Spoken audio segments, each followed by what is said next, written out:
Cuando vino el problema de la depresión, eh, decidieron, y yo acepté, que me viniera para Ciudad Berna para quedar cerca de la familia porque yo estaba muy lejos. Entonces, en mi situación no podía estar así, porque una de las situaciones de los depresivos mayores es que no podemos estar solos, porque en un momento dado actuamos por impulso y nos suicidamos. ¿Sí? Entonces, me vine para Ciudad Berna y mi vecina del primer piso, al contrario de Estelita, con lo que le pasó a mi Luz Estela con la iglesia, ella sí me dio la bienvenida y vio las pastillas que yo tomaba. Eran pastillas muy fuertes. Era un derivado, el ribotril es un derivado del diazepam, una de las pastas más fuertes que hay. Con esto no quiero decir, no, es que no las venden, tiene que ser con fórmula médica, copia de la cédula y de la tarjeta profesional del psiquiatra, y ella me dio las pastillas. Entonces, me dijo, ¿tú tomas pastillas psiquiátricas? Y le dije, sí, pero no me vaya a hacer contar el cuento. A los días apareció Liliana, la hija que pertenecía a la iglesia del Renuevo, que era pentecostal. Ella padece lupus erimatoso y allá en la iglesia la habían ayudado muchísimo porque Liliana estaba muy mal. Si seguía así, no estaría contando el cuento ahora.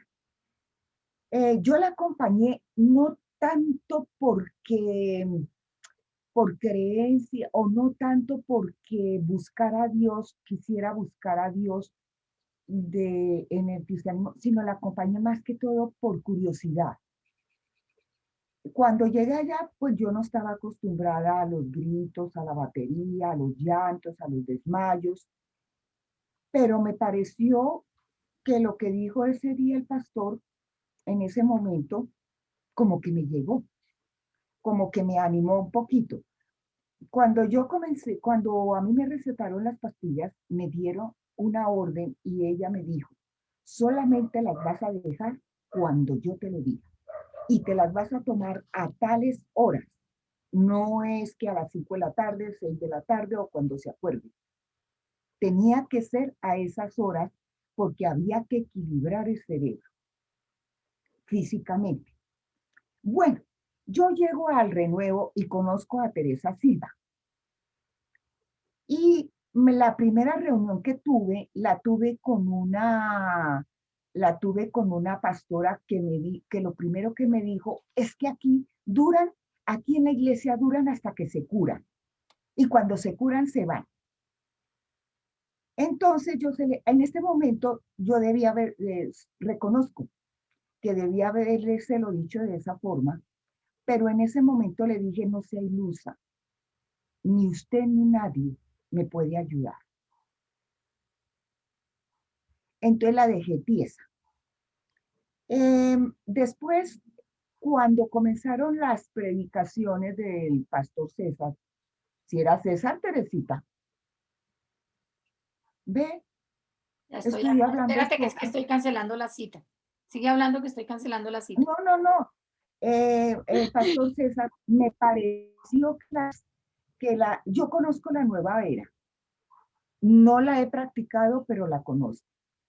Conozco muchas religiones y me pareció que las predicaciones tendían más hacia la nueva era que que hacia la Biblia. Entonces, por cosas como tú eres la princesa, tú eres la soberana, tú logras todo lo que quieres porque Dios te está contigo y Él te quiere hacer feliz. Y en ese tiempo, pues la palabra felicidad no era algo que estuviera en mi vocabulario. ¿Sí? Cuando Teresa se fue para Getsemaní, yo le dije que yo no me iba porque no me gusta pasear mi iglesia. Ay, no me gusta. Miren, yo tengo mi médico desde hace 20 años, el odontólogo también. A mí no me gustan los cambios y entonces disimuladamente me invitó a autoconfrontación. O sea que yo a Getsemaní entré antes a confrontación y después al culto o al servicio y a los demás cultos. Eh, cuando, cuando Teresa me invitó, resulta que en la iglesia, en el renuevo, no me llamaban para los discipulados y yo llamé. Entonces me dijo que me dijeron que me había graduado. No sé en qué, pero tengo ese grado. ¿Ven? Entonces llegué a, al curso de autoconfrontación de una con crisis depresiva, ¿ven? Escéptica a todo. ¿Ven? Y valga la verdad, y para serle sincera, los primeros capítulos no los entendí. ¿Ven? Yo pasé por los trabajos que le hacía al pastor, pero no era por los exámenes porque todos me los rajaba. En todos me rajaba porque yo no tenía ni idea de lo que estaba hablando.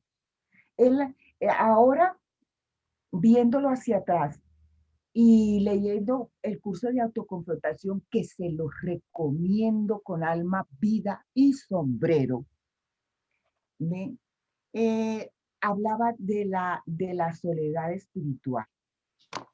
¿No? Y yo ni siquiera caí en cuenta en eso. Bueno, en ese tiempo el pastor no quitaba su dedo del renglón y decía que la depresión era pecado y que no teníamos que tomar medicamentos. Yo dije, se lo dije, en ese tiempo llegamos 40 personas y lo terminamos, Teresa, Gracielita. En Éramos ese cincuenta tiempo, y tres cuando empezamos. 53, yo pensé que eran 40. ¿Dónde cabían los 53? 53. ¿Clara no terminó con ustedes?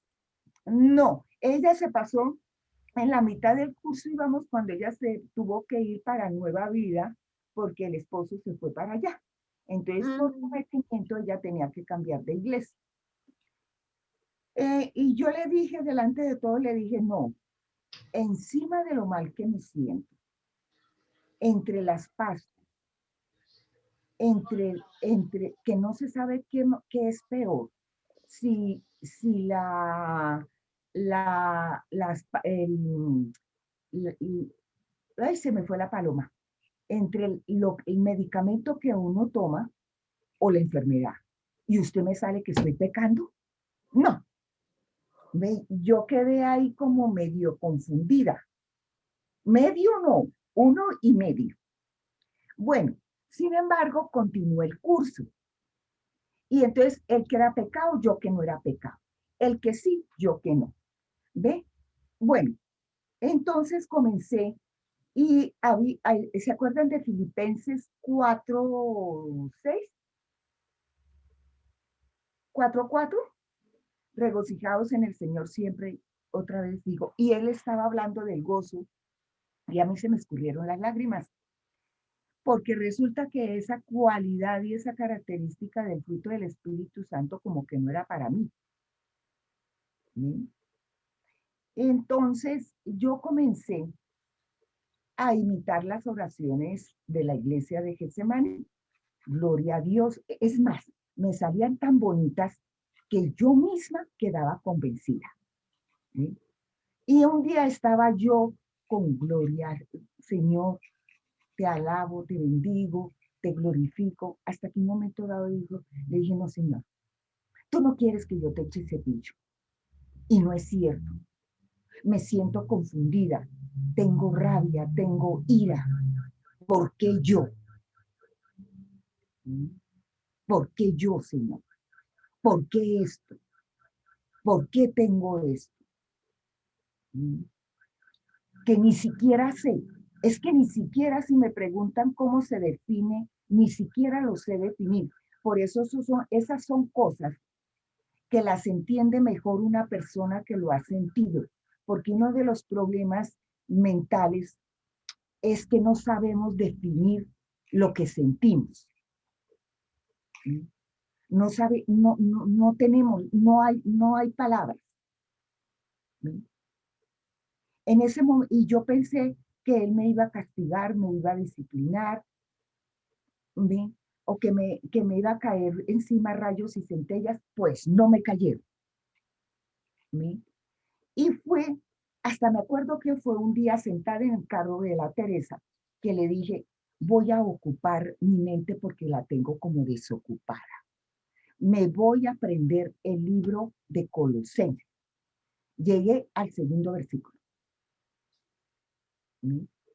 Después otra vez sentada en el carro de ella y le dije, tengo mi mente desocupada. He entendido que yo no amo a Dios como Él quiere que yo lo ame. Sí, yo lo amo. ¿Sí? Y analizando mis oraciones hacia el pasado, eran más oraciones de querer manipular a Dios, quererle manipular la voluntad de Dios a mi favor. ¿Sí? Y desde ese momento yo comencé a estudiar romano.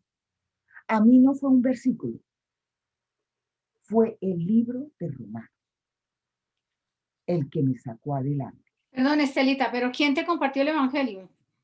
¿Y cómo fue que llegaste al Señor? Por eso así fue como llegué al Señor. No, pero ¿cómo tomaste tu decisión? Porque es lo importante acá. ¿Cómo tomaste tu Ah, decisión? ¿Quién te predicó el evangelio? ¿Con qué versículo tú llegaste al Señor, le entregaste tu vida?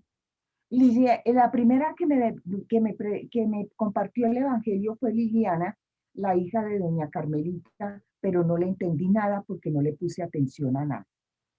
Ya le dije, Teresita, a mí no es un acto que haya sucedido en especial.